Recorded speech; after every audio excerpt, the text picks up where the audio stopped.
Hi people, today we are here to learn something useful and something new.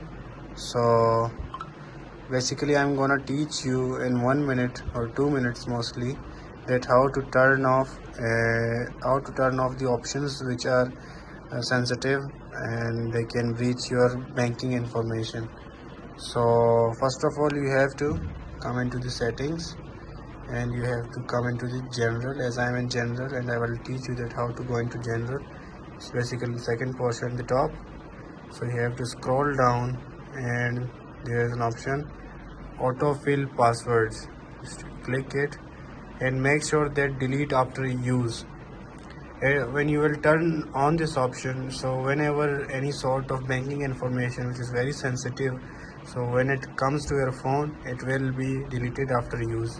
After you check it, it will be deleted automatically. So it's a very sensitive and a very good option that iPhone is provided.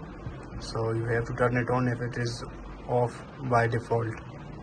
Okay, proceeding to the next option, which will resist the people or the public around you to acknowledge your bank balance, that what you have inside your bank accounts. So for that you have to come into the notifications. So we will scroll down and we will check this notification option, and you have to just come into the apps. There are apps which possess notification permission. So if you download any bank application on which bank you are using by default or which is your selected bank, so if you will download the app inside your iPhone, so it will be appear here, and you can switch off the option that don't show previews.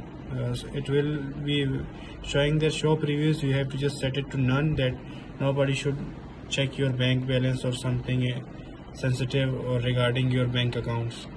So after this procedure we will be heading toward the last procedure. It's very simple. You have to simply come into this section, face ID and passcode, and I'll just simply put my passcode, so it's unlocked. So check that to which apps I have given the face ID. So you have the option that you can set this app for multiple things. So you have to set the banking apps on face ID and passcode, so they will be secured enough. And today the lesson is over, and meet you in the next video. So please don't forget to subscribe my channel and like it and support it. Thank you.